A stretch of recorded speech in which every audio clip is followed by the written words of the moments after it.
We be live. Okay.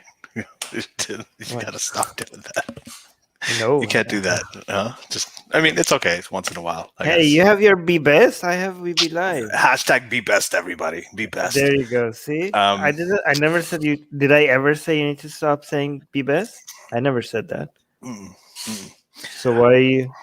Assalamu ashamed? alaikum wa rahmatullahi wa barakatuh, everybody. Welcome to another episode of Secular Jihadists for a Muslim Enlightenment. My name is Ali Rizvi, and with me is Armin Navabi. Armin, how are you? Good. Hi. Armin's very well slept. You're very well slept. Yes, I've decided. I people put their alarms in for their morning. I put my alarm at night. My alarm tells me that I need to go to sleep, and Okay. I just wake. I wake up when I wake up. I don't have any alarm that makes me wake up. I just sleep as early as possible, and I just let myself wake up whenever. And last night I slept for 9 hours, so that was great. You do you. Yes, Set your alarm at night, if that's what does it. So this is it. This is like that time of the month. It's the end of the month, and what we do at the end of the month is we have these Ask Us Anything episodes where you guys come in, you ask us all kinds of questions. So here we go. That's what we're going to do today. We already have questions, by the way. Yeah, I know we do. So let's go. Let's do it. All right. Or should we do the whole? If you like what you hear, should we do that whole thing? I think we should right now, right? Go ahead. Yeah. So for those of us who are hearing us, those of you who are hearing us for the first time, this is a podcast called Secular Jihadists for Muslim Enlightenment. We're on iTunes, Spotify, we're on pretty much everything, and YouTube. So if you like what you hear today, if you have fun with it, do go to patreon.com/SJME and consider becoming a patron. It'll cost you $1 a month, as little as $1 a month. It can be more if you want. And you get 5 episodes a month. But you get to participate. You get to ask questions. You get to join in. And you get to watch everything live. Those are, the public ones are the ones that it's just Q&As with every questions. The private ones with the patrons are the ones that are topic specific. That's right. Cool. That's right. Anyway. Okay. You have the Patreon question. Let's do the Patreon questions that was sent to us before we go to the live chat questions. Right. So the first one is the Vit Antia Naked. And she, I think it's a she, she's saying, as we know in Islam, they are very strict about clothing, especially for women. The body must be covered with clothing almost completely. How do you explain the fact that some people simply cannot wear a lot of clothes due to the fact that it simply bothers them? It presses and tightens their body. Such people feel uncomfortable in clothes. What should they do? Are there such cases among Muslims? Well, there you go. You wanted a patron question, huh? Yeah, go for it. Should I put my Muslim hat on?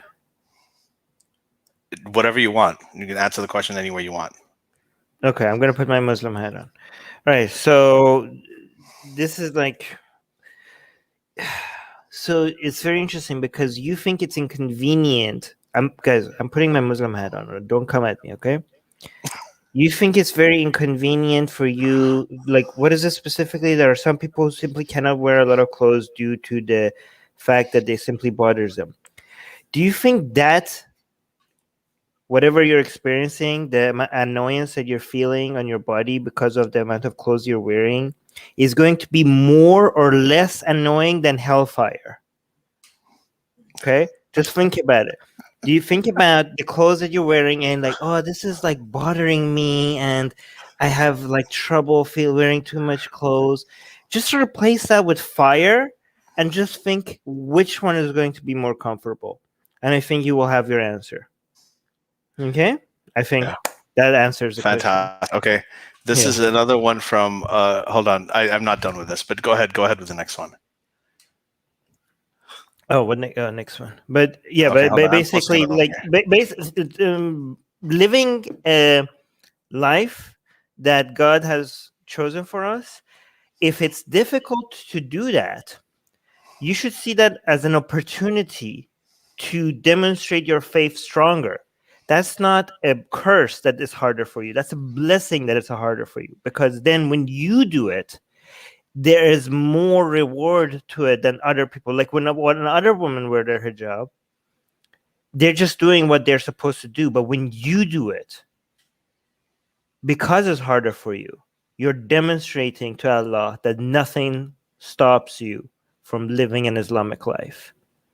And that's an opportunity. That's not a curse. That's an opportunity. That's a blessing to you compared to other Muslim women. Okay, that was me. Cover yourself up, everybody. Cover yourself up. Yes. Okay, let's go. There is another patron comment from Imran Akbari. I'll just read this out here.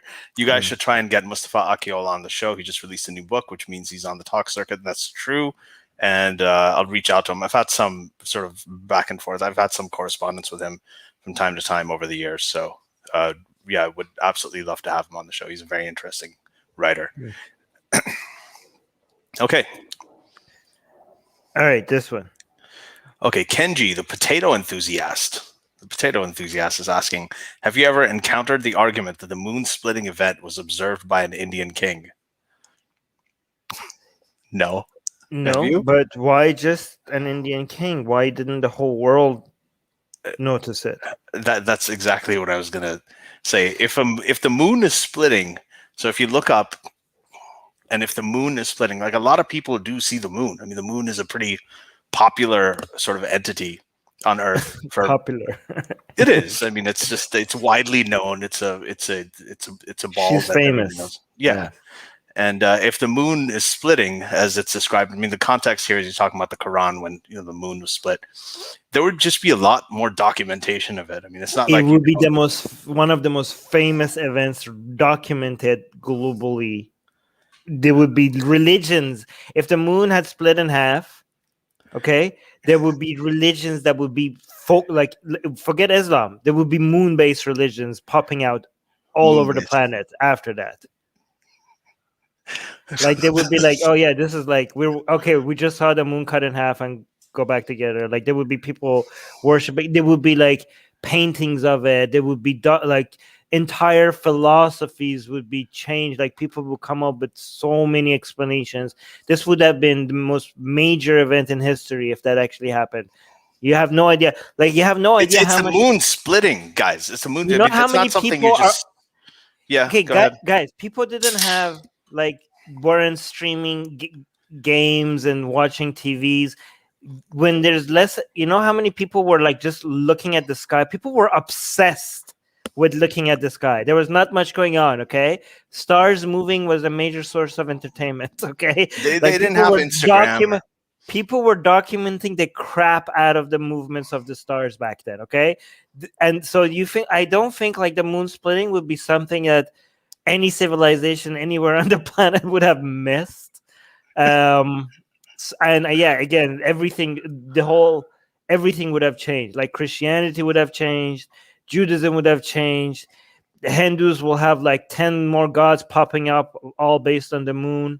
Everything would have changed if the moon had split in half. Yeah. So Kenji, potato enthusiast, I gotta tell you, like if someone saw the moon splitting, and then there's an Indian king who said, I second that. I saw it too. That's just not enough. You're talking about the moon.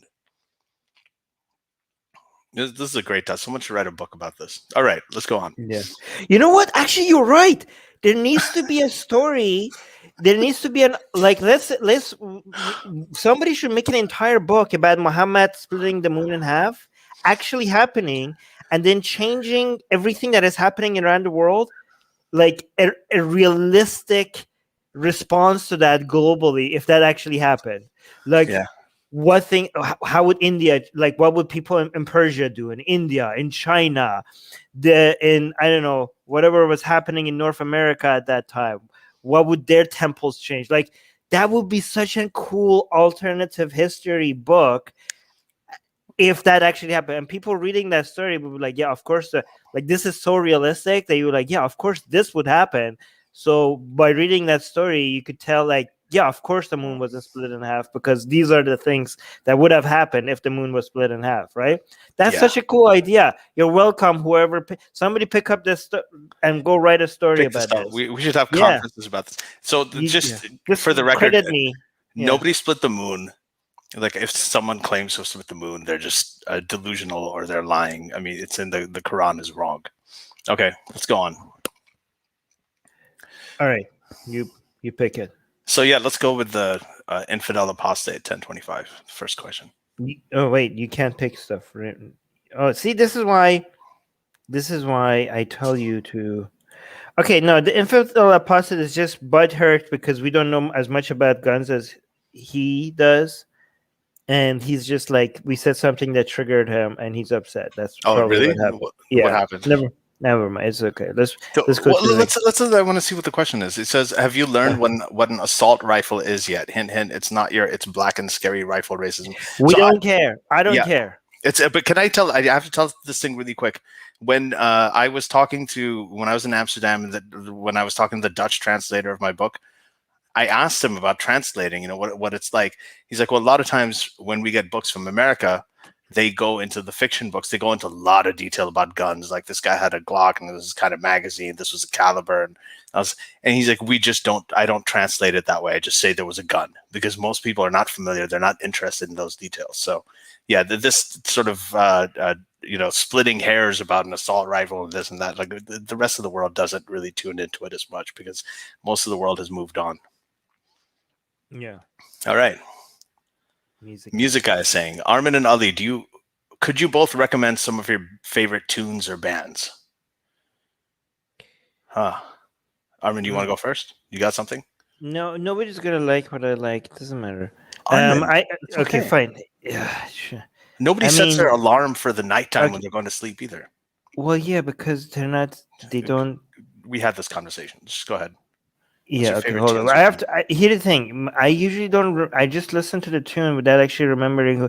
I'm just gonna show you the last thing that I saved because it's so. Yeah, The Landing by Justin Horwitz. Horwitz. Okay. HURWITZ.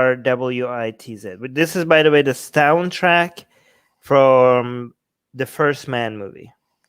The First Man movie. Okay. Yes. There you go. So The Landing, just check it out. It's amazing. I've been on every once in a while. I go on a Chris Cornell kick. Chris Cornell is a singer for Soundgarden, and I've been listening to him since I think he's just one of the best singers in the world. That's one thing. Another thing I've been listening to recently that I used to love was there was a movie called Natural Born Killers, and the soundtrack for that is phenomenal. It's an Oliver Stone movie. So right now, at this moment, that's kind of what I'm going with. Okay, here's the next question. Secular Rarities asking, any thoughts on the stampede in Israel the other day? Oh, you read about this, right? Yeah, it's horrible. Like, dozens of people. It was a religious festival. I don't understand what the question is. Like, other than it was horrible, what else? Oh, yeah, here's more thoughts. This was an accident waiting to happen. Like, if you actually look at the security measurement, it's so poor that some people saying that they're surprised that this was like so many people who were used to take part in these events. They were saying like they could tell that one day something like this was going to happen, and one person I saw saying it's a miracle that this didn't happen earlier, right? So.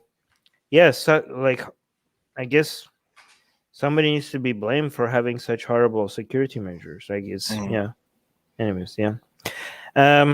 So yeah, I mean, it's tragic. What else do you need to say? Yeah, there's not a lot else you can say. Okay, next question from Bertrand Kurt Russell. Oh no, where? Oh, this one. No, the one before that. 2 up. Oh, yeah. So he's saying heavy cream or low fat milk. Low fat milk, obviously. It depends. No, it doesn't depend. No, it depends. I mean, if you're just making something that's like sort of, if it's coffee, I used to do a lot of low fat milk before, but now it's heavy cream. Just a little bit of heavy cream. Okay. Look at me and look at Ellie.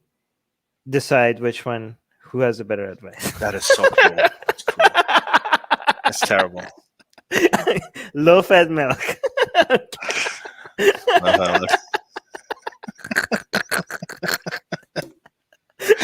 Get up and show everybody your abs. No, I'm just kidding.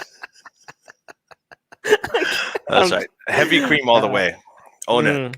Guys, all right. If you think here, let me actually give you a little bit more more detail on this, okay? We do need fat. There are healthy fat. Ali, are you okay? I'm sorry. Are you? Huh? Yeah, you're okay, right? I was joking, right? Okay. Yeah, I know. It's just we do my need. nipples are tingling. Don't cut out any food groups. Don't cut out fat. Don't cut out carbohydrates. Don't cut out protein, obviously. But you could get healthy fat from fish with a much lower calorie per healthy fat ratio, right? Like, yes, there are healthy fat that we need. Milk doesn't have, for the calorie intake that you're going to get out of milk, the healthy fat is very small. If you need healthy fat, eat seafood. Okay, I mean everybody needs healthy fat, but that's good. But heavy cream and low fat. So if you're talking about coffee, you have to go with heavy cream. I'm sorry, it's worth it. Ever had a moment that made you think ghosts were real? No. There is a super chat. I'm gonna get to the super chat, and then we go back to where we were. Thank you so much, P, for the super chat. Yay! Yeah, we haven't been receiving this for a while. Any thoughts on the recent Indian COVID-19 outbreak? Oh my God, Ali! Don't say the thing. We just got a strike on. I know. By the way, I'm writing an article about this, about all this YouTube stuff. Yeah, Area Magazine. I just had a meeting with Iona Italia. We don't mention that. Oh my God, Ellie. We just got it, guys, on our Atheist Republic channel. We just got a strike fighting the people who were spreading misinformation, telling people that they need to listen to experts. YouTube thought we were spreading the misinformation, and we appealed it. They immediately rejected our appeal without even checking. Okay, so do not mention the name of the thing, Ali. Please. Okay, I won't. So well, it's too late now. But don't mention Indian C19 outbreak. So first of all, there's two things here. P did you a favor by saying C19 to make sure we don't say it, and you still said it out loud. I did. Yeah. The Indian C19 outbreak, and then the AHA Dawkins fiasco impacting the atheist world in general. Thanks. So let's take these one at a time. These are both good and relevant questions. Don't even say beer bug, okay, guys? Beer bug. When we say beer bug, we're talking about that thing. Beer bug. Let's just say the outbreak. Now everybody knows what. Let's not dwell on it. Okay. So, the Indian outbreak is absolutely horrendous. I don't know if you've seen the coverage out of India. Like, it's absolutely horrendous. It's like the worst thing, and it's gonna get worse. It's gonna get worse before it gets better. The whole thing's gotten out of control. The way these things spread is exponential. In India, they can't do the kind of things that they do in Canada. For instance, in Canada, they'll have a lockdown, but while they have the lockdown, they're going to help everybody with some kind of assistance, even though they're not great at it. It's hard enough for them to do it here. Over there in countries like that, you can't have a lockdown because you can't give everybody assistance. There's like too many people. There isn't enough resources. So it's just the whole situation is just absolutely tragic, and it's going to get a lot worse. And it's probably, from what I'm hearing, it's going to actually bleed into Pakistan and some other places as well. So there's no words for it. It's the same thing as a stampede in Israel. I mean, there's nothing good you can say about it. It's terrible. The second question, actually, Armin. No, the first one, I just want to say that it's the religious ceremonies hasn't helped with that at all in India. Like going to the river and like it is horrible. Like the fact that they thought like, oh, we got over it, and they didn't take any of the measurements seriously. This is one of the cases that it might seem like as an atheist activist, it makes it, I am trying to blame religious gatherings because that's my go-to thing to blame everything on. But I try not to do that. I'm telling you, what I follow a lot of non-atheist related sources, and they are saying that these religious events had a major impact on the spread of this thing, the beer bug. Okay. Yeah. Anyways, let's go to the second one before we say something that YouTube's recommending. Second one is the AHA Dawkins fiasco impacting the atheist world in general. So the AHA in this case is, the people say AHA, I think of the Ayaan Hirsi Ali Foundation. That is not what it is. This is the American Humanist Association, which back in 97 or 96, I think, gave Richard Dawkins the Humanist of the Year award, and recently took it away because he was asking questions about something trans related, which, just nowadays is a big no-no. And specifically what he said, I don't know if you want to, should probably read out his exact words, but you can look them up. He was talking about Rachel Dolezal, the woman who was actually white, but she pretended to be black, or she assumed a black identity, and it came out later that she wasn't black at all. And he said, well, she assumed that she was black. I mean, there's fewer biological differences between black people and white people than there are between males and females. So he compared that to the whole trans thing. And there was a lot of, and he said, he asked the question, he's like, what do you think of this, essentially? And the American Humanist Association took away the award. I don't think they should have, rescinding an award from 20 years ago, more than 20 years ago, is, it doesn't make a lot of sense, especially if someone's just asking questions. Humanism is about asking questions. And he may be misinformed. He may not have had the right idea. Maybe some of you think he had a point. That's all irrelevant. I think it's completely irrelevant. I've heard good arguments from both sides on this. Everybody's discussing. And that was the whole point. The whole point was to hear arguments from both sides on this. That was the whole point of what he said. And to rescind an award for asking questions from a humanist association is kind of like charging someone with blasphemy. It's almost like he blasphemed, like he talked about a topic that he shouldn't have, and offended people that he shouldn't have. So, I think it was a. I don't know how much it impacts the atheist world. The atheist movement's so big; it's a fraction. It's very factionated. There's many different factions. There's many different sects now in the atheist world. So I don't know if the atheist world is really a thing. Everything is it's already so massive. Armin. All right. So I have a different take. I think Dawkins' tweet and AHA were both wrong. I do think Dawkins' tweet was extremely ignorant and misinformed. And it's not just asking a question. You are responsible for the consequences of the information that you put out there. And if you're not aware of the answer to your questions, then Twitter is the worst place to ask it, given the amount of, the amount of influence that you have. And you should not just think about the way what you're saying. Also, you also have to consider, with somebody with that big of an audience, also has to consider the implications and the perception of putting a tweet out like that is going to be.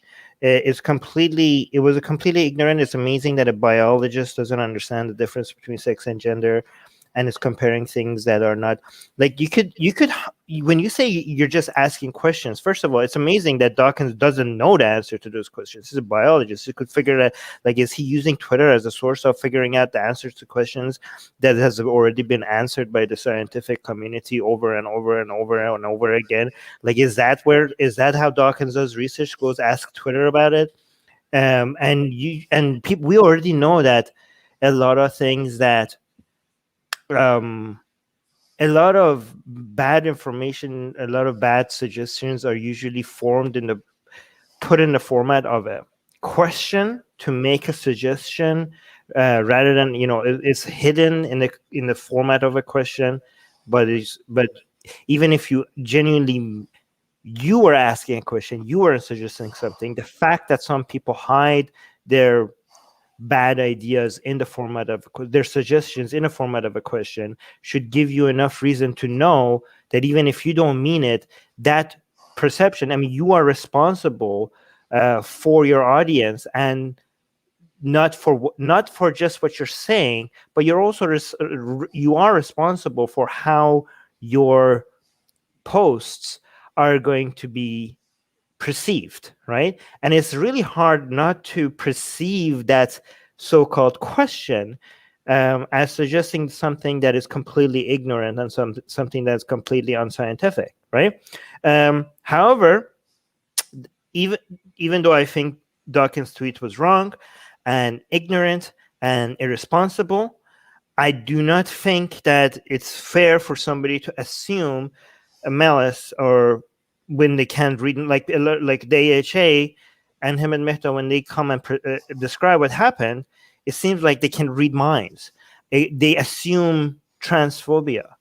Like, no, something could be a bad take, or have bad consequences, ignorant, irresponsible, without intentionally meaning to do though, like without it intentionally being bigoted, or without it intentionally being transphobic, or without intentionally having trying to make lives more difficult for trans people. You cannot just assume that just because you didn't like the take, right?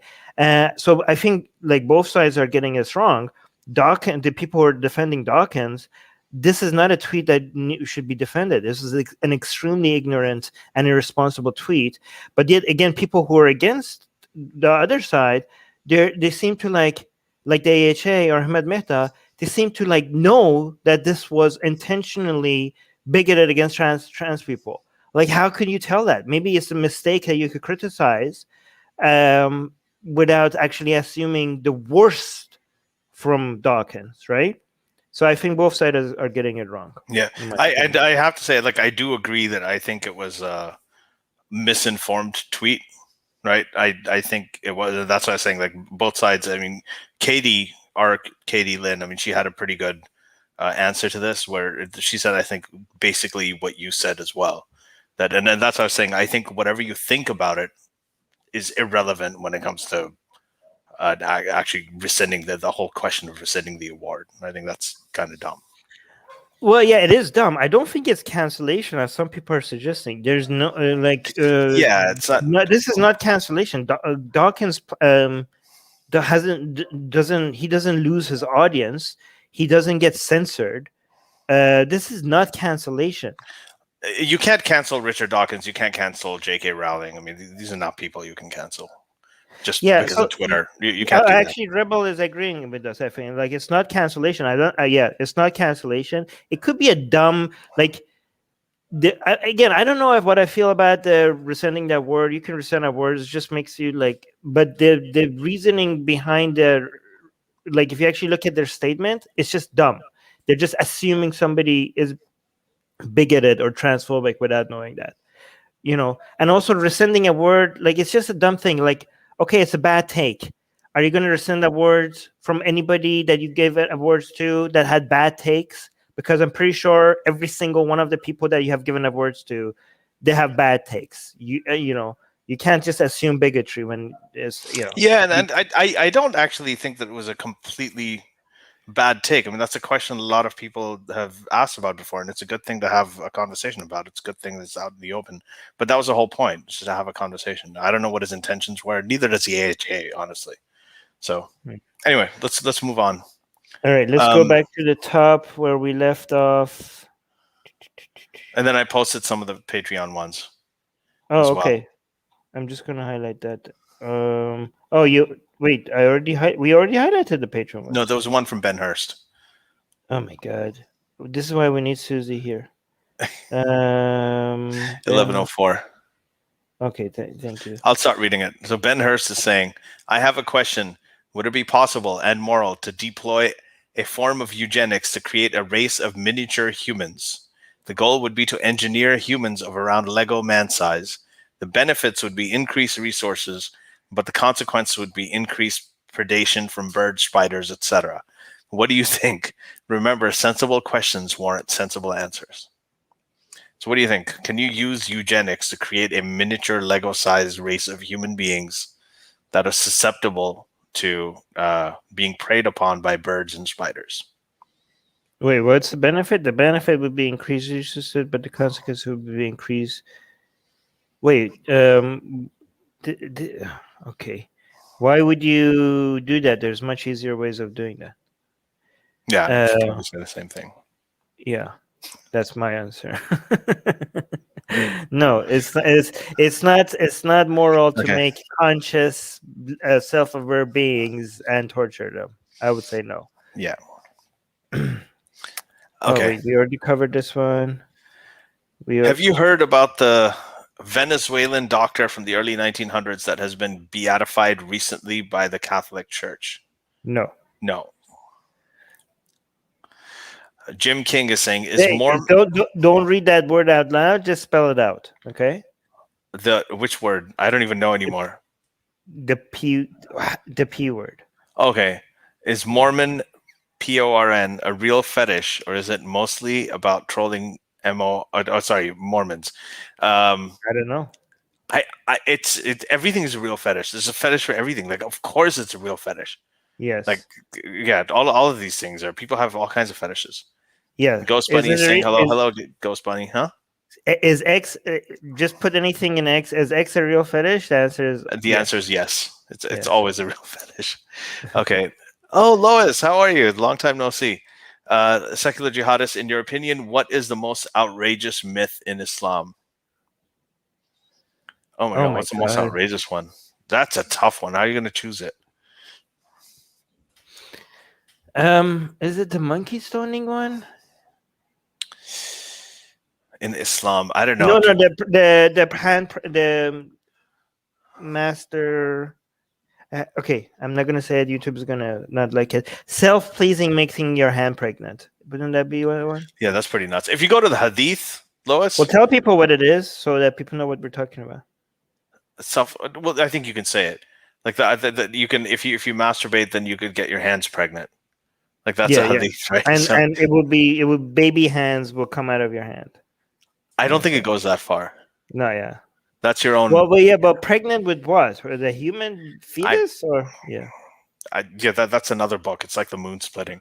But yeah, there are a lot, Lois. I mean, they're just, if you go into the Hadith, there's a lot. There's that one about the that if there's a fly, right, that dips one of its wings in your drink.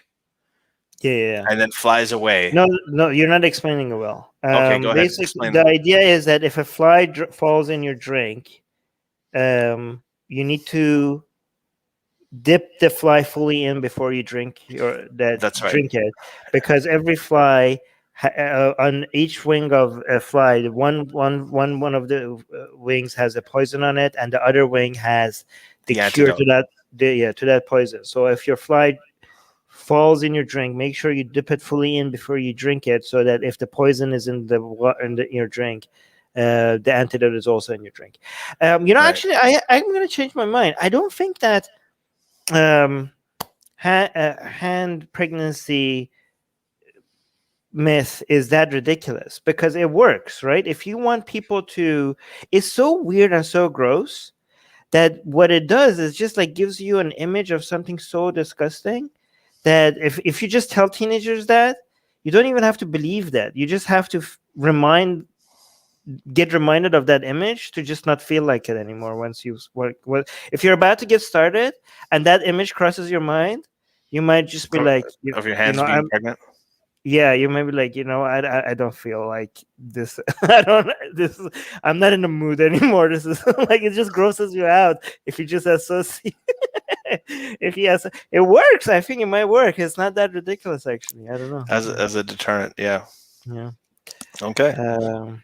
Right. But I mean, I think the most outrageous myth in Islam really is the same that it is in a lot of other religions. That's the whole idea of hell and eternal hellfire, eternal torture. I mean, it's just like, if you're actually using the term outrageous, that is outrageous. I mean, telling kids that is abusive. Okay, Jim King is asking, do you think the development of quantum computers are a risk to cryptocurrencies? Isn't it the opposite? Like, wouldn't it mean that you're going to have much more powerful computers that could do mining without all the fans and all the energy requirements? Why would it be a risk? Wouldn't it be a blessing to cryptocurrencies? I don't understand. I would assume it would be a blessing to cryptocurrencies. Yeah. I don't know anything about quantum computers or cryptocurrency. So, okay, next. Okay. What is this? Secular Rarity is saying, No, that's not a question. That's not a question here. Okay, Rebel Poet. Do you guys see how many of the online intellectual influencers have gone the Dave Rubin route? Brett Weinstein is far worse than Dave Rubin in some respects. Yeah, he's spreading some crazy conspiracies, isn't he? Yeah, Brett Weinstein's like he's a bizarre person. We were talking about evolutionary biologists being uninformed. I mean, I just saw his interview on Bill Maher, and they were talking about how they prefer the AstraZeneca. Oh, I stopped myself before I said it. Like, for this, what did you call it? What was what? I'm not gonna beer bug. You know what? I'm not gonna highlight that topics with that anymore. Yeah, they have. So it's just, I mean, the whole thing is a lot of stuff that he says is just conspiracy theory stuff. It's crazy. Yeah. So, Gossam is saying three major fields for study to make a religious guy doubtful about religious beliefs. Oh, go for it. Good question. Biology, history, and critical thinking. That's not a field of study. That's not a field of study. Critical thinking. History, biology. What would be the third one? Oh, physics. Physics. Yeah. Yeah. So I would say. I mean, if you want to break up the branches of science into that, I'd say physics, biology, and I'd probably say the same thing. I think it's history. There's so many others. Biology, history of late antiquity. Like, I'm getting more specific on each. And with physics, I would say probably like quantum physics. I'd say astrophysics or just theoretical physics in general. Yeah.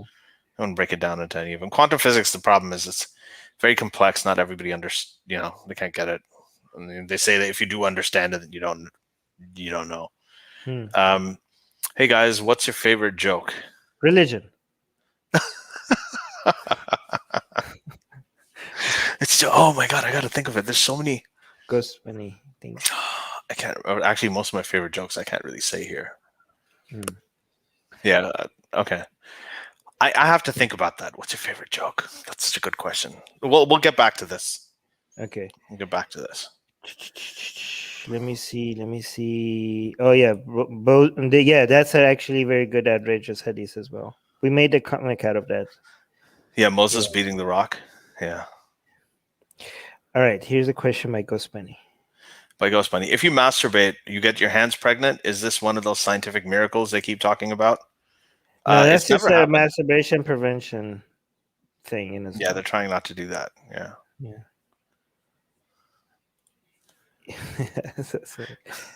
Okay, go. So I have aphantasia. My brain doesn't see mental images. Okay, she's explaining it.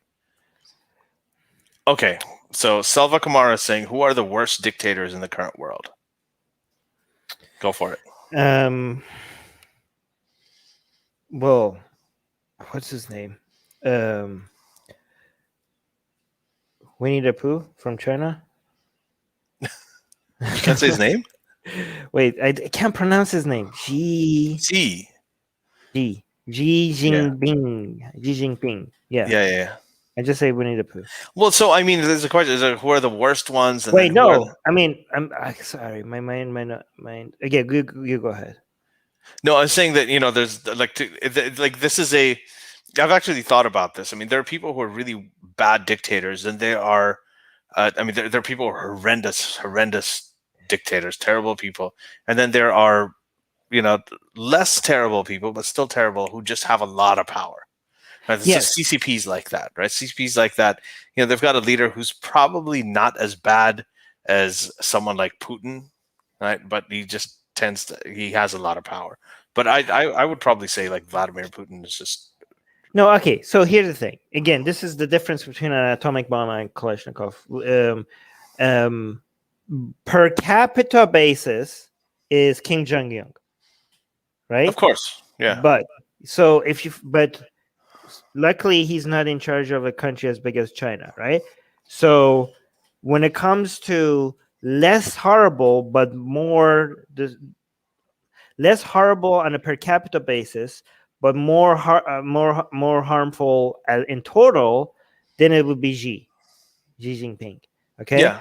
But it would be Kim Jong-un if it was like just horrible on a per capita basis, right? So if like, yeah, so the reason why I wouldn't say Kim Jong-un is because the number of people that he could harm is limited to North Korea. But Xi Jinping, his harm is on a global scale. It's nothing is comparable. Yeah, and there are many. I mean, there's like any of the Saudi kings or crown princes. You've got the Khamenei in Iran. You've got. I mean, there's so many. There's you know, there are a lot of really really bad dictators out there. But it's just in terms of influence, in terms of power, that adds to it. So the per capita thing is right. Okay, Qasim, I don't know about this case, so I'm going to move forward with Malik. Malik is saying Muslims follow the lunar calendar, yet pray on Friday, solar calendar, and that calendar has changed over time. So does that mean that at one time or another, Muslims had the wrong Friday prayer day? No, Fridays. No. Okay, so lunar and solar calendar.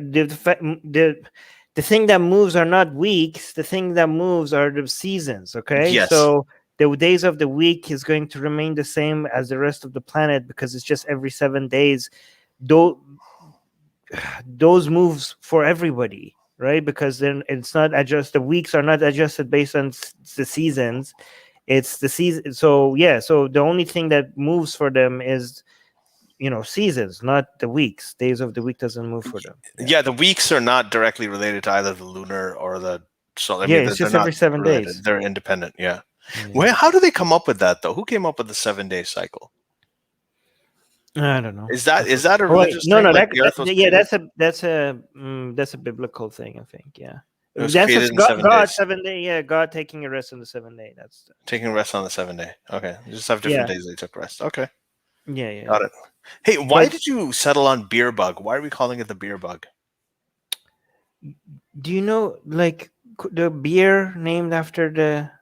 Oh, okay. Bug Got it. is like a thing. Oh yeah, I know bug.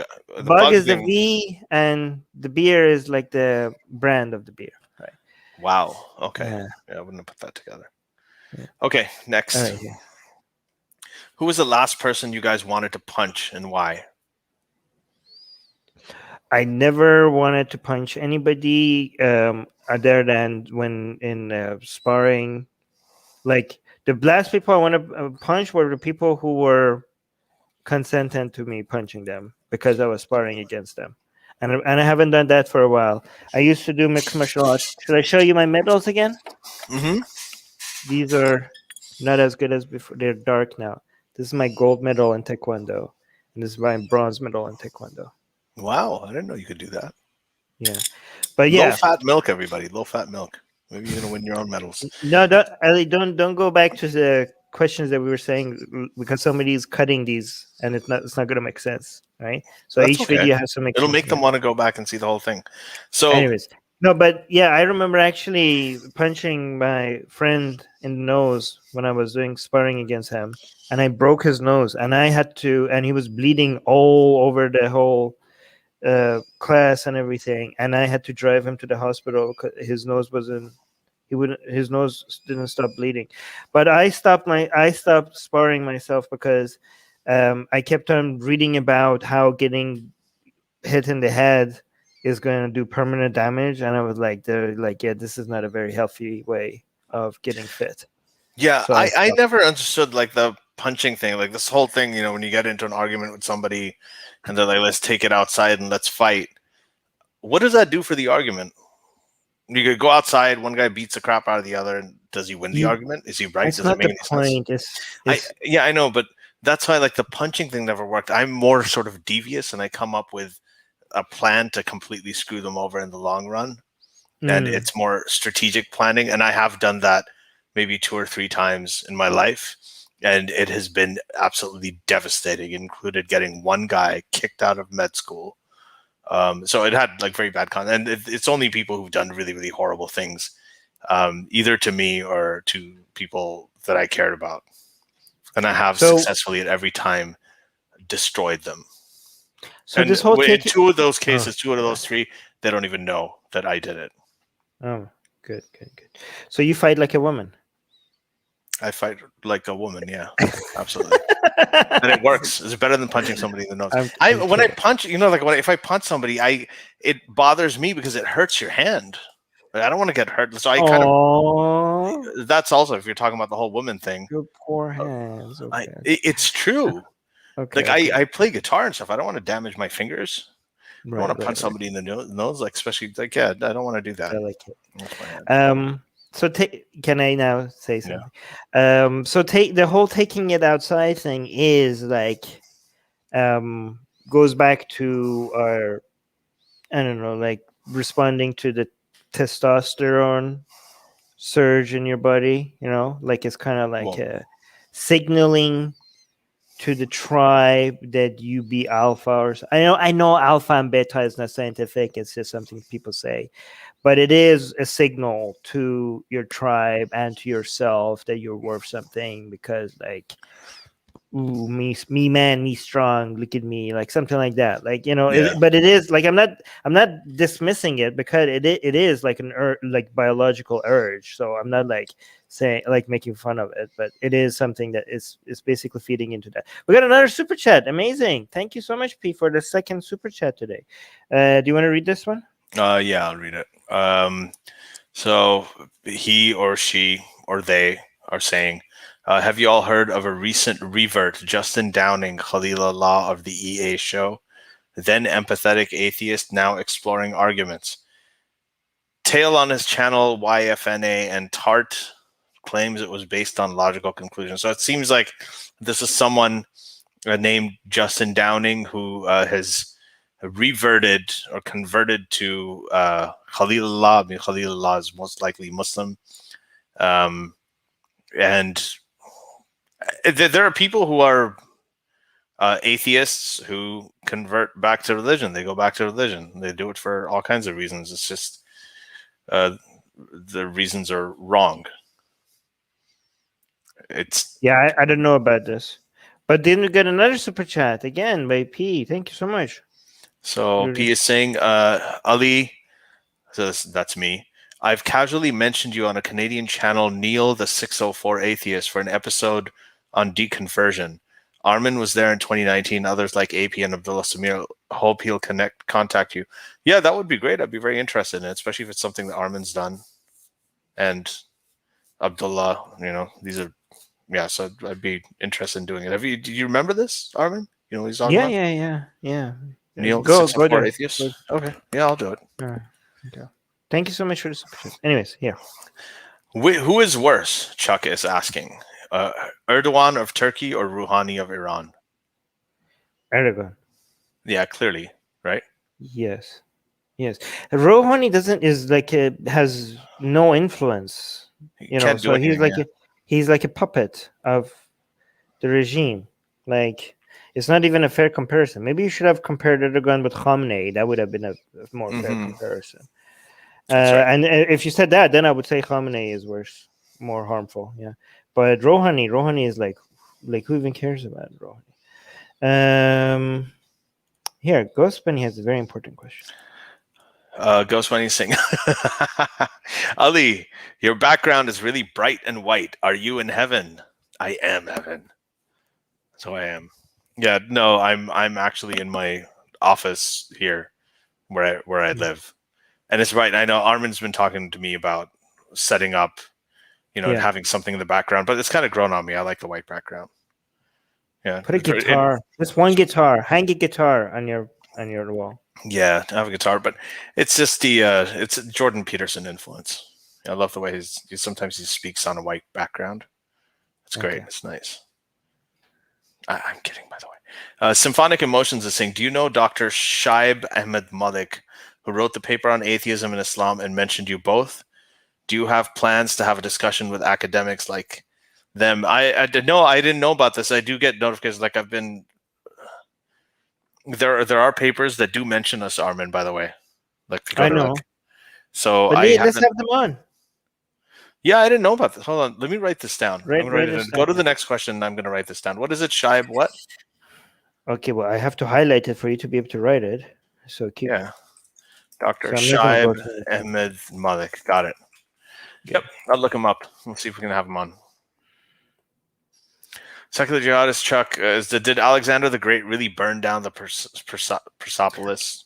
I know why this is still a question. First of all, that's what's understood. Is it 100% sure? No, it's not 100% sure. But the reason why people ask this is because it's so out of character with Alexander. And also because Alexander, a lot of Iranians really hate Alexander because of the burning down of Persepolis. But Alexander is like celebrated as this great guy by everyone else that is not Iranian. There's kind of like, they feel like they're missing out at, but anyways, the reason why people ask this is because it seemed like Alexander's philosophy was bringing people together, accepting other people's traditions and cultures, making his people influenced by Persian culture and getting, not just make it one way, not make the Persian be influenced just by the Greeks, and but also get like his people to get, like, he wanted like this interchange. He was a multiculturalist kind of person that wanted to bring like security and wealth and understanding in his domain. Seemed like it was a philosophy. Okay, so the idea of him when he captured Persepolis, burning it down, has been a mystery to a lot of people. Why would he do that? And some people are like, oh, he drinks a lot. Maybe at that night he was drinking so much, and from his victory over the Persians, and that's why he did it. Some people suggest that maybe it was not him, somebody in his army did that, or one of the generals did that, or something went. Again, these are all speculations. Or maybe he was under the influence of some people that he needs to do this. And one idea, and I'm just coming up with this, and I'm not a historian, so just don't take this at all. This is like, take this least serious one, because I'm coming up with this, and based on not that much zero expertise. It does seem like, to me, it seems like Alexander's philosophy was something that he developed later, right? This was early on, so maybe he did burn it down, but he didn't have that philosophy yet at that point in his empire building campaign, career. So maybe that's the reason. Okay, and I'm just guessing. Okay, but again, I don't know why people are emotionally very like. But other than that, we just go with the most accepted standard narrative right now, that yes, he did burn it. But again, nothing is certain. Okay. I have to quickly read out something that Rebel Poet 71 said. It's a comment. He said, "Low-fat milk isn't worth the health benefit. If you're going to drink that crap, the added years aren't worth the trouble." Absolutely, Rebel. I'm with you. Well, okay. Yeah, absolutely. Yeah, I'll watch you. I'll talk to me when you're 70 and I'm running up a mountain and you're in your hospital. Listen, I would. Yeah, I know. I don't want to be running up a mountain when I'm 70. I don't care. You say that. You say that. People change their mind when they are there. Okay. Do you want 120 Dalai Lama? I'm gonna finish my thought. Yeah. Okay. Finish your thought. Then yeah, go ahead. Yeah. So no, it's funny how so many people don't take their health seriously while they're healthy. Okay. And if you're like, oh yeah, I don't care about this. I don't care about this. Health is something that you don't care about when you have it. Okay. When you lose it, then 99% of the people that used to think like, oh yeah, this is not that important to me, then you realize the value of having a good health. Most people only understand it when they don't have it anymore. But go. Sure, that's true. However, there are people, and I'm not saying that, of course that's true, but I'd rather have like 55 good Elvis Presley years than 120 Dalai Lama years. Yeah, keep saying that. We'll see. Okay. Also, by the way, guys, I don't.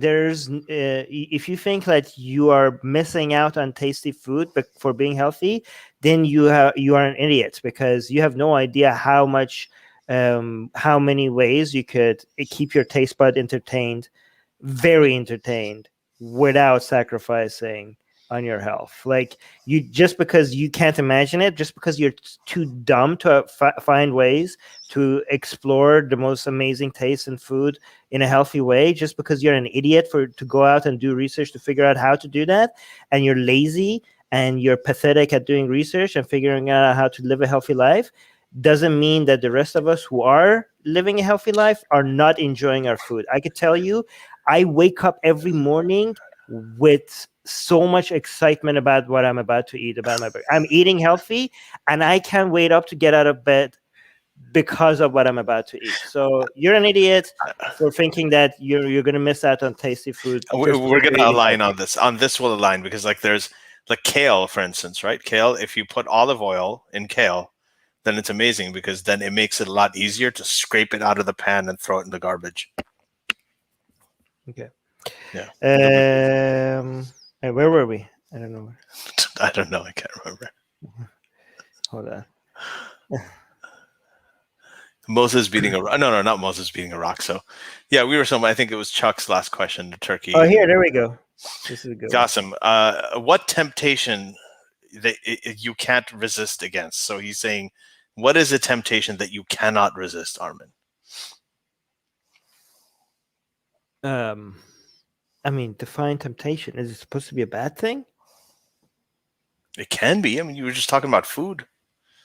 Well, I mean, I think I've removed everything that is a bad habit out of my life. So if it's a good thing, there's nothing. No, there's nothing. What is a temptation? Like something that you should be avoiding for whatever reason. Oh, no, everything I should be avoiding, I'm avoiding. So nothing. Yeah. Everything I'm doing is a good thing. Like, people are like, oh, sex, or like, well, that's not a temptation, because I mean, is it a temptation? Is it has to be bad? Because I can't, like, that's something that I can't avoid. I really need that, but that's not a bad thing. So it probably doesn't fit the definition. What do you how do you answer this? I have two. Cigarettes, like sometimes I don't smoke, sometimes I do smoke, but I absolutely love them. I love smoking whenever, and there's times when I haven't for years and it's okay, and then sometimes I'll just have one and it's great. It's a very hard thing for me to resist. I don't want to live without it, and I know that I'm probably going to live less with it. And the second thing is French fries. Cigarettes and French fries. Two temptations I can't resist. Okay. Right. How would you ask Richard Dawkins the trans question in Richard Dawkins trans question in a better way, and what would your answer to that question be? Okay, I wouldn't ask. Can I say one thing before you start, and you can speak as long as you want to.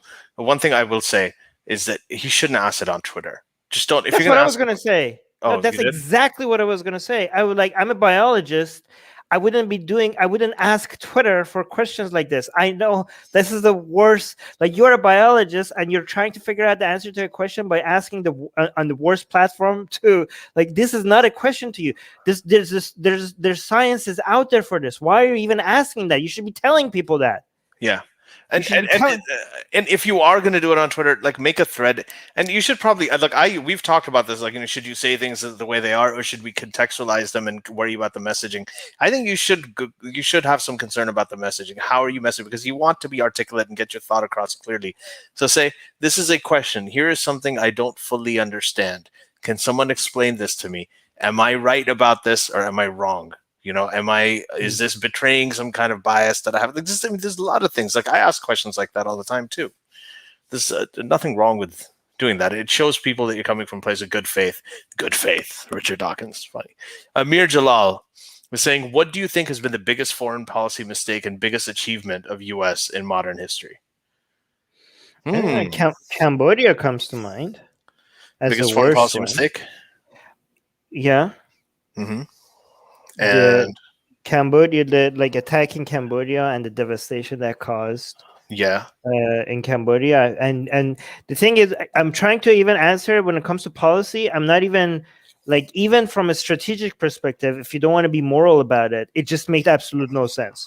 Like, if you want to be if you want to judge it based on morality, it was horrible. But if you also want to judge it not based on morality, but based on just making strategic sense, it was still horrible. It made absolutely no sense. Okay, so that's the worst one. What do you think is the worst one? I have to think about the best one. I don't know. I think the obvious one would be, and this is what most people would say, with the nuclear bombs in Hiroshima and Nagasaki. Like that would be, and the thing is, this argument that had to be done. It ended World War II. It did that, but still, it's just, oh god, it's just so horrible. I think the war in Afghanistan against the Soviets, that was a really bad thing that came back and bit them years later. Which one? The Afghanistan war against the Soviets. Right. I do think, though, defeating communism without war was the biggest achievement. Yeah, I think that winning the Cold War without turning it into a warm war probably was the biggest achievement. Yeah, that was for me. I think the biggest achievement just overall is I think it's the civil rights movement. I mean, it's ending slavery, ending segregation, and that's not foreign policy. No, but he's not talking about the. Oh, I thought the biggest achievement was separate from foreign policy. Oh, I thought this is what's the biggest foreign policy mistake and biggest achievement of U.S. I thought both were foreign policy. That's why I said defeating the communism. Okay, because I think slavery was not unique. Slavery was not unique to the U.S. It's been everywhere. The Arabs did it. Everybody has done it. Everybody enslaved people.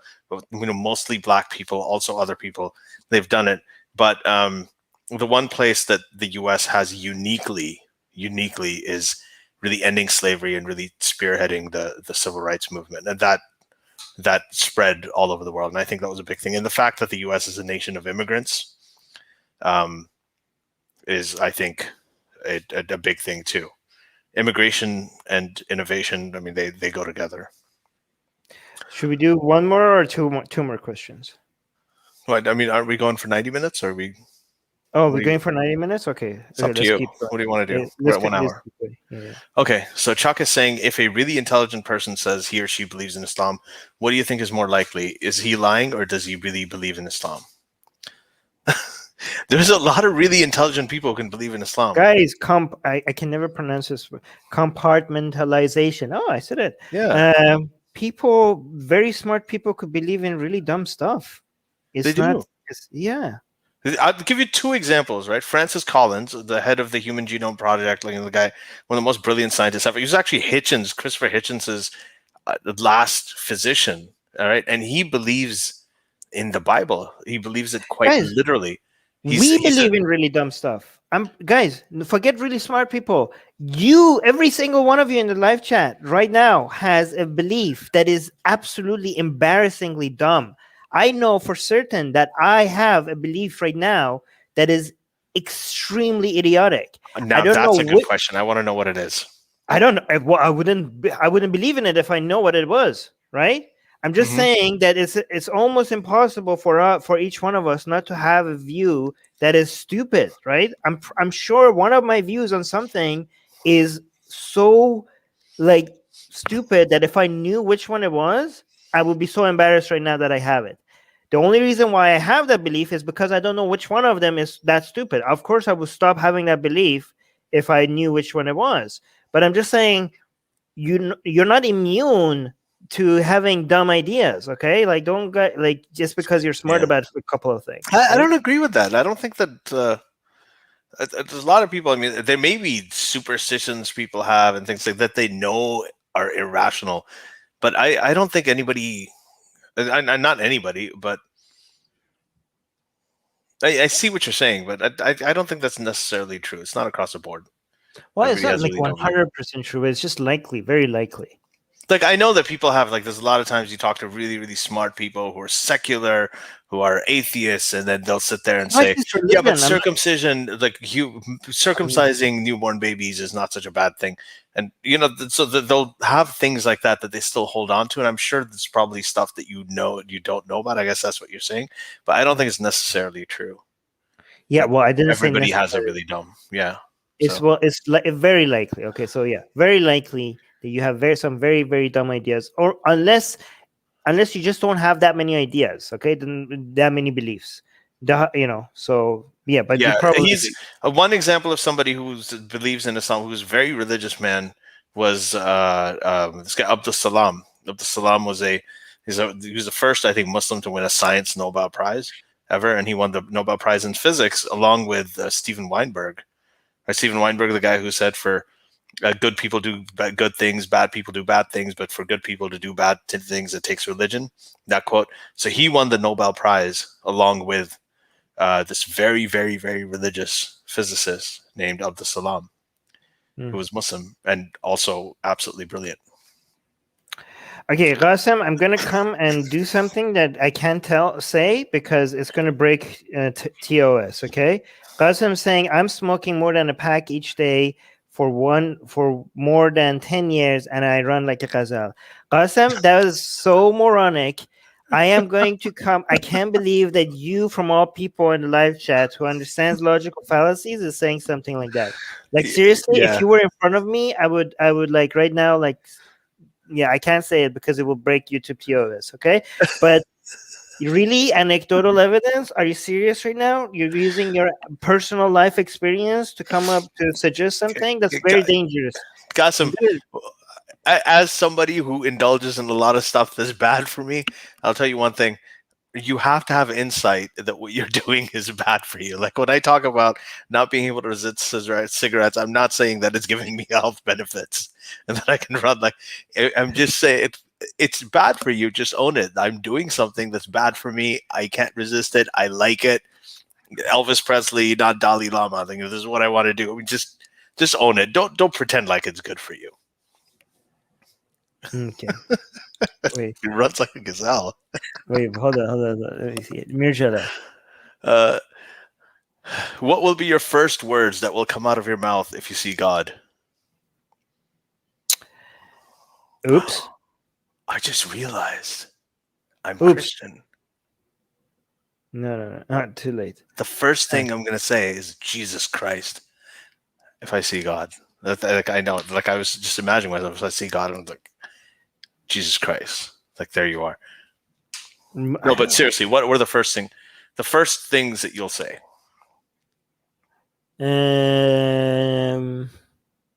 Which you God? know, the thing is that most people answer this as a way to act like they're tough, and like, yeah, you're facing God. Like, oh, I wouldn't worship you even now, even if you were real. Like, okay, sure, buddy, sure. Like, oh, like I would not bend the knee. You know, like, yeah, okay. Let's see how it feels like to be like 1,000 years in hell feels like. Like, it's like acting all tough and acting like, you know, like, okay, who are you putting this show for? It's the end of time, right? Like, you got to prove to yourself that you're tough. Like, against who? The creator of the whole universe? Like, okay, sure, you're a tough guy. So I don't like the answers that make you act like you're going to be tough in that situation. Just is so cringe, in my opinion. Yeah, I don't know if there's. Depends on the god. Like, I don't really know. Like, is there any point to say anything? Like, is there anything? I would probably have to, like, you know what? I probably have to investigate what kind of God we're dealing with. Like, is it truly the Islamic God that, like, after death, like, there's nothing can be done? Because maybe there's no point in saying anything at that point. But maybe it's a different kind of God. Like, I would be like maybe looking at around to see some angels to give me some clues about what's happening and what the situation. I would be analyzing the situation before I say anything. I know exactly what I'm going to say about my first question. What? I would ask the question. I'm like, oh, let's see. Why did you hide yourself? Why didn't you just tell us? Why didn't you give us more evidence? That's the first thing I'd say. I'd ask him a question. Like, he's going to be like, yo, well, you have an eternity of burning to figure that out. Well, no, but that is not going to happen. There's no way that we're going to go up there. It's just impossible. It's just not going to happen. What? Oh, yeah. Okay. There's going to be no God who's going to have eternal burning. That's all bullshit. I mean, you know that. There's no way. Yeah. Dictator Armin. Time to overthrow Armin and his regime. Human of late capitalism. I love our listeners, man. Human of late capitalism. Okay, next one. Qatar is going to host the next football World Cup, and they promise to let LGBTQ allowed to attend it without LGBTQ signs. What do you think? Boycott. What? Wait, Yeah, when stop they promise to let? Oh no, they promise to let LGBTQ allow. Okay, attend, sorry, but when they can't hold up like LGBTQ signs. they can't hold up. Then try it. Go, Just go do get. it. Oh yeah, that would be so epic. Make Rainbows. history. Make history by getting kicked out of the stadium for holding an LGBTQ sign. Yeah, this is not a restriction. This is an invitation, people. Yeah, this This is is an a challenge. invitation. Yeah, It's so bad. Yeah. you get rainbow flags. You get something like, what are you going to ban rainbows? You look, it's a miracle of Allah. Look in the sky, it's a rainbow. Like, it's just do it. Take it. It's invitation. Let's go. Next one. I'm facing situations where good friendships ended and halted for my critique of religion. I feel guilty since these friends are good people. Have you faced such issues? Any advice? Okay, I'll say something here. Like I haven't really.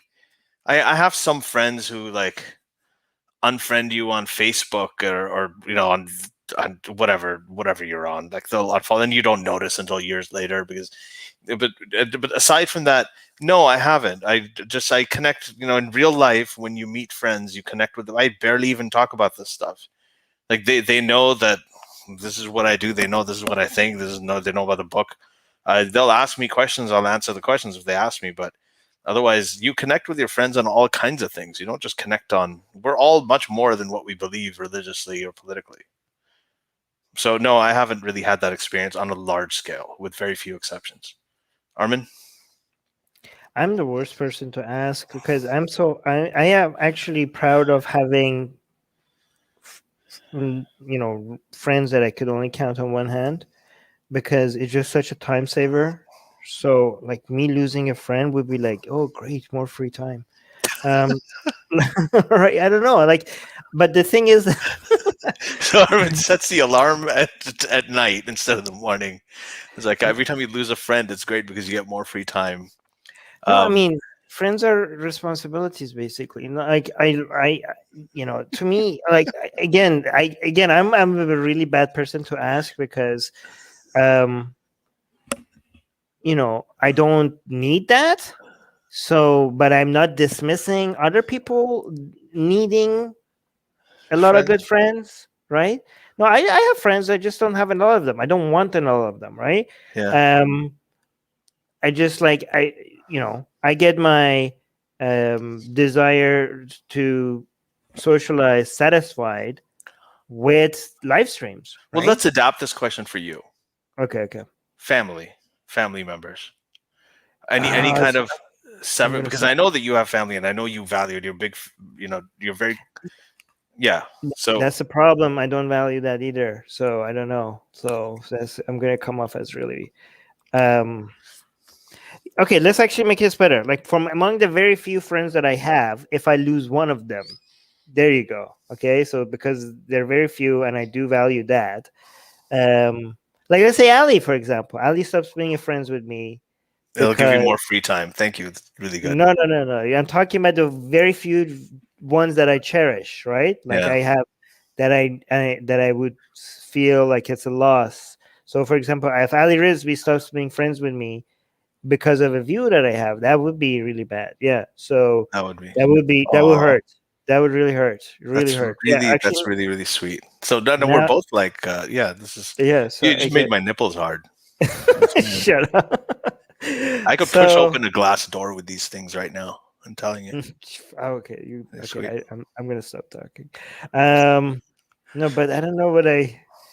Yeah, but I guess bad stuff happens in life, and you just have to you deal with it. And yeah, actually, here's my answer. Every time something really, really bad happened to me, within a couple of years, when I think about those bad things, I'm so glad they happened because how good the current situation is, and the current situation would not have come true if those events didn't happen, right? So that's how I deal now. Because of that, every time something really bad happens to me right now, I was like, this is one of those things that I'm going to look back on. I'm going to be like, I'm glad it happened, isn't it? Right? Because of all the other ones that turned out that way. I'm going to say this is a lesson for life. What you just said is very profound, and that's why it has to be. If you're going through something tough, like after a certain time in your life, you realize that where you are right now almost always has to do with something bad that happened to you in the past. So if you're going through something bad, and if you're just patient, you just think to yourself, well, this is going to lead to something good in the future. It makes it a lot harder. It makes it a lot easier to go through those tougher times. So I think that that's a really important thing to understand. The second thing the last thing I want to say about this is good friend.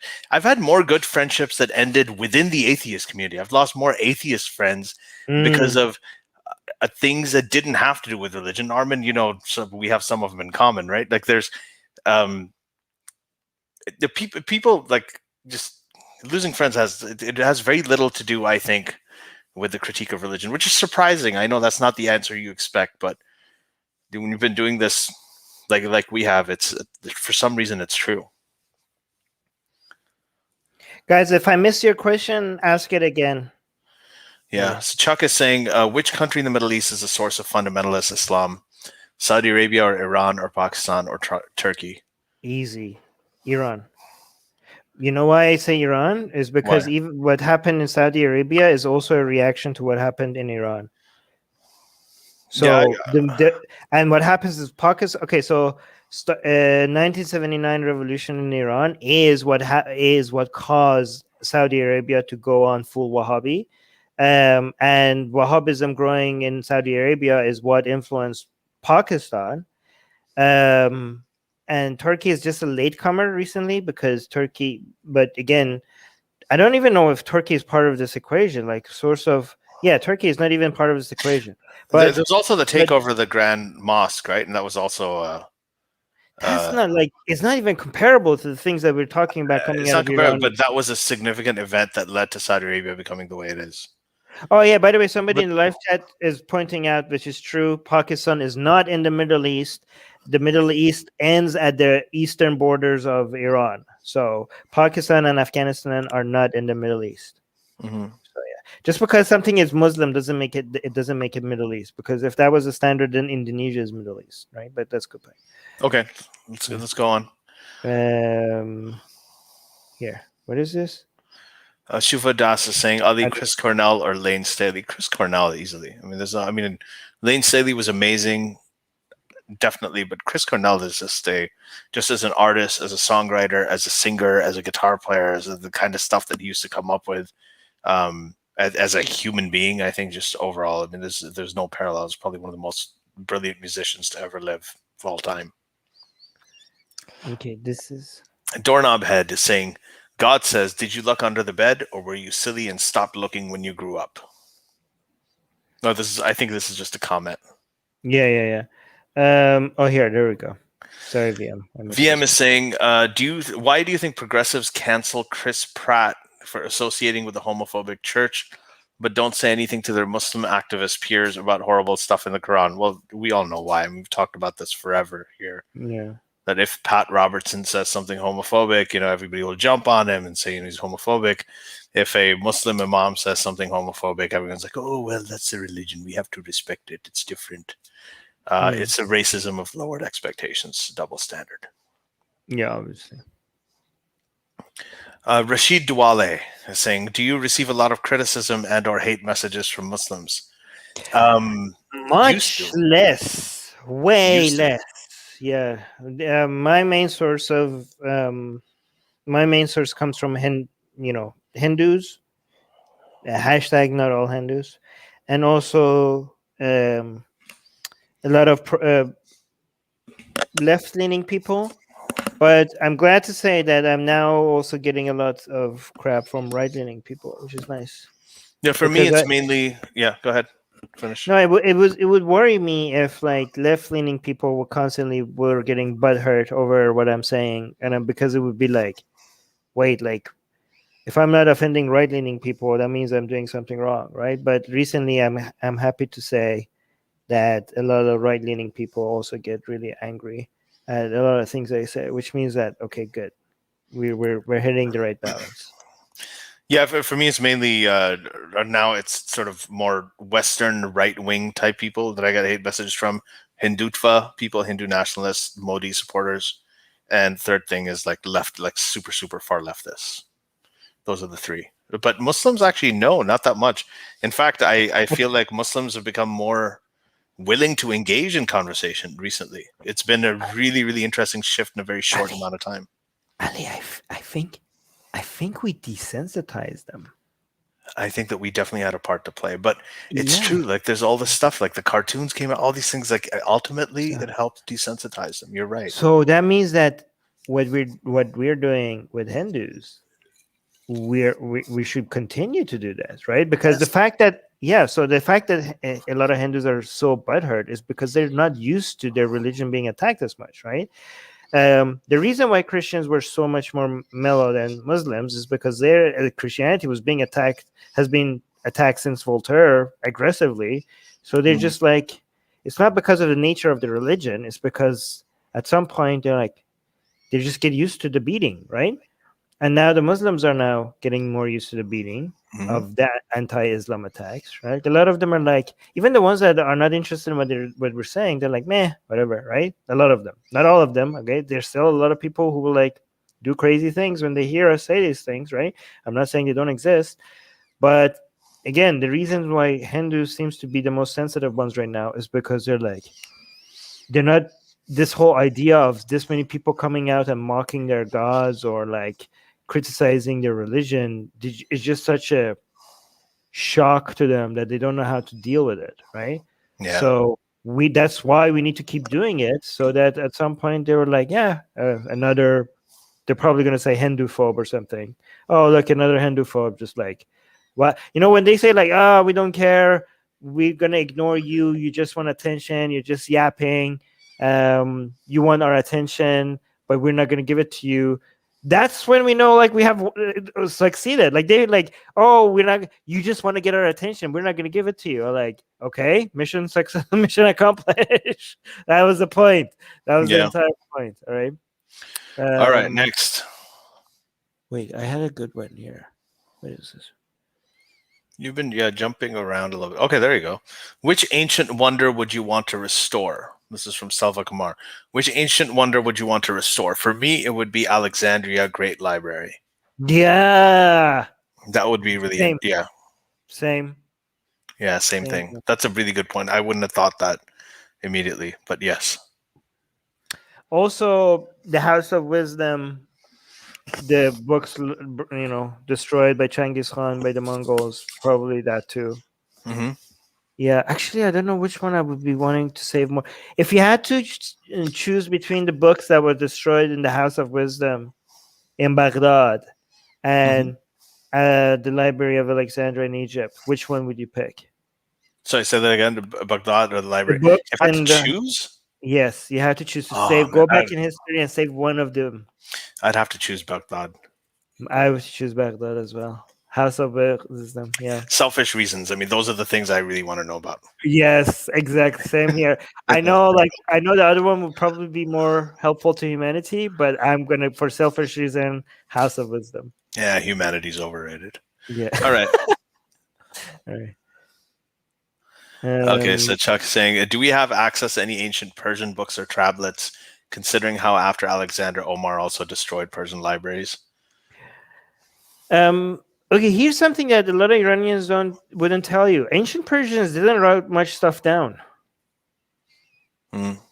Yeah, this is why ancient Persia is a mystery for a lot of people.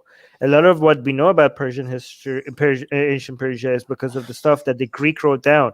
A lot of Persians wouldn't tell you this because it will hurt their honor, hurt their Persian pride, the glorious Persian Empire. Not writing stuff down is just such an embarrassing thing compared to the Greeks that wrote everything down, right? So yeah, there's not that much there. In fact, writing stuff down, part of Zoroastrians, there are certain parts of Zoroastrianism that considered writing stuff down to be taboo and demonic or like evil. So yeah, again, this is something a lot of Persians won't tell you. There was not much stuff being written down, which is a major weakness of the Persian Empire. Yeah. Um, yeah. So Qasim is saying there are a few pieces in the European Museum. Yeah, there are some. I mean, it's not like they didn't write anything down. They wrote, but comparably, it was very, very, very, very low. Let me see here. George Gurgis is saying, did either of you go through religious trauma syndrome? I tried to commit suicide because of it. Left Christianity because of divine hiddenness. God was nowhere to be found. Well, I'm really sorry to hear that, George. It's a very common thing of religious trauma syndrome. We've had people here on this show talk about it. I know they're having a conference on it sometime this year later on. I don't know if it's virtual. I'm pretty sure it's going to be virtual. Unfortunately, they were planning it for last year but yeah, it's a terrible thing. And a lot of people that we have corresponded with, a lot of people we've talked to, we've actually had on this show, have gone through religious trauma syndrome or something that's equivalent. So definitely go check out their stories, check out those episodes as well. They're not just from the Islamic world, and we've had Christians on, we've had Jehovah's Witnesses, we've had Orthodox Jews. Well, answering his question though, did you have religious trauma? Did I? No, I didn't go. I think that no, I didn't go through religious trauma syndrome because fortunately, I had a family that was much more receptive to asking tough questions and inquiring about these things, even though the society I grew up in wasn't. So I was fortunate to have that with my family. But Armin, you did. Yeah, go ahead. Well, I mean, I don't think mine was religious trauma syndrome because when I did it, I tried to commit suicide while I still believed in God to be able to avoid hell. And I'm not going to go through that story right now. But George, if you're interested in it, it's in the last chapter of my book, Why There Is No God, which is available for free. If you subscribe to Atheist Republic's newsletter, you get the copy of this for free. I go through that story in the last chapter of this book, right? But I tried to commit suicide not because I was depressed or sad or had any trauma. I just wanted to make sure that I avoid going to hell. And based on my understanding of Islam at that point in my life, that was the way to do it, right? Again, I'm not going to go into details. You could read that. But so, yeah, suicide attempt yet. Religious trauma syndrome, no. Because, I mean, I guess a little bit because when I lost faith in God, I didn't want to. Yeah, actually, maybe I don't know if this is okay. It wasn't something that you could describe as trauma, because it was sad, but not. I don't know what the definition of trauma is, so I don't know. But I really didn't want to give up on God. I knew God doesn't exist, but I really loved God. Okay, so it's very interesting because a lot of people tell you that, oh, you guys left Islam because you didn't, you wanted to do sin or because you didn't like Islam. But no, it's not true because emotionally I wanted to keep my faith. Logically, it didn't make sense for me to like. So they tell us that we left for emotional reasons, but for me, it was completely not true. Emotionally, I wanted God to be real. I was such a loner. I didn't have any friends. Well, not much has changed. Kidding. But God was my my only friend, and losing that was so significant to me. But so what I did I think for about a year or so, I'm not sure. I made up my own imaginary God because I thought God. I thought to myself, you know what? God is imaginary, but it made sense to people for so many years to make up God. So I'm going to make up my own God, my own very personal God that I'm going to keep talking to and worship, right? The problem with that is that imaginary friends only work if you imagine them. Like, it's not, you can't will them to existence. They just pop out of nowhere. Like, you can't just convince yourself that they're there. So I just felt like I tried to create an imaginary God, knowing that it's imaginary, and continue a relationship with him. But the problem is that knowing that it was imaginary just didn't make it work for me. I just felt like I just knew that I was just talking to myself, which made it seem like really pathetic. And and I just stopped doing that after a while. But Yeah. All right. So when you lose real friends, you get happy because it gives you more time. But when you lose an imaginary friend, just Well, yeah. Well, the thing is, even back then, I still wanted like real meaningful relationship. Like I'm not a social person that wants to have like 20 or 50 or I don't know what less friends, right? I just want to have like 4 or 5 really good friends. So it's not like I don't want friendship. I just think like high quality friendship with on a very few friends, right? So it's not like I'm dismissing friendship. I just think like I just need like really 4 or 5 really yeah. good ones. And I with think God, that for that's me, what that was happened. I for have God that was the ultimate friend for me. But go on. Yeah, I also have. I think I have a good like 4 or 5 really really close friends that have been around for decades, and then I have some other friends. I think there's different tiers. Anyway, one more question, and let's go. One more question here. Chuck, when did you really study Islam and the life of Muhammad? Before or after you became atheist? I think I was an atheist before I knew much about any religion. Good question. For me, it was I studied Islam and the life of Muhammad because I was interested in it. I was taught religion, and I was religious. I wanted to know more about this religion and my religion. I believed in it. I used to, this is when I was very young, by the way. And then the more I read about it, the more I got really into it. I started reading, and I wrote about this in my book as well, The Atheist Muslim. And the more I did, the more I realized that it was just myth. So, and then after I became an atheist, it was a lot more fun to read all of that history from a more sort of objective, non-believing lens, and it became more interesting. And I actually did. I even sympathize with some of these figures. We had Abdullah Gondal on recently talking about some of the issues that Muhammad went through, some of the traumas, and it would made it easier to sympathize with him once I knew he was a human being who was flawed, a historical figure just like anybody else, and not a divine one. So for me, I didn't have a choice not to study Islam. I grew up in Iran, and studying Islam was mandatory in school.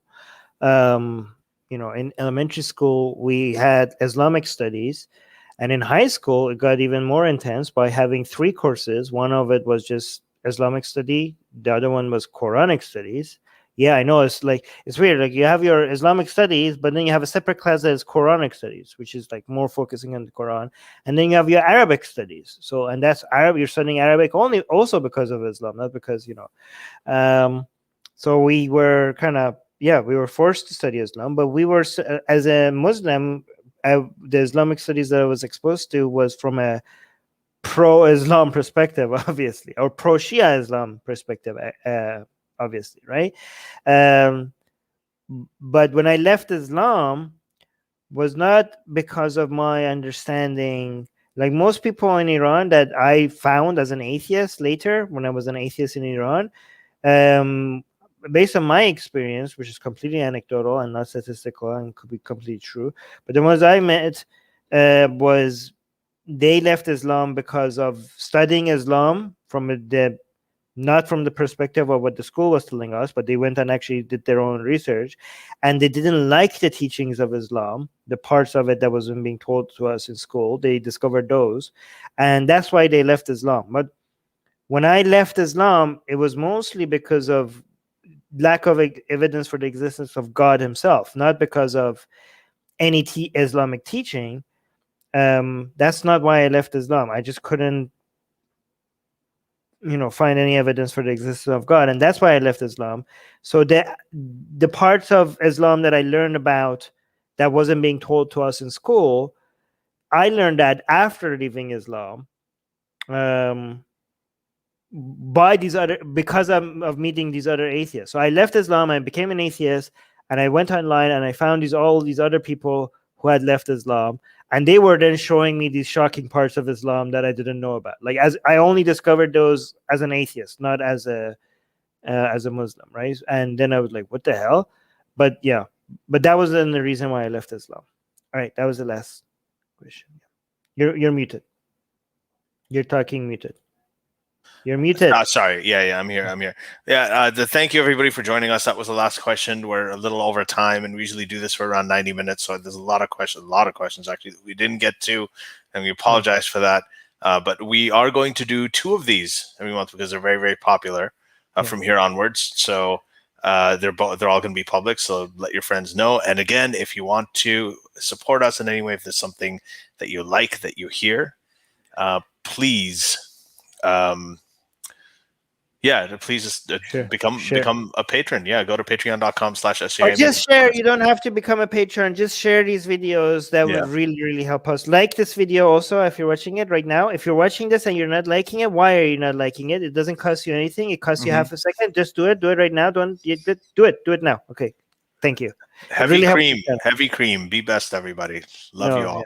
You will thank me. Watch what you're eating. Quit smoking. Sleep a lot. Drink a lot of water.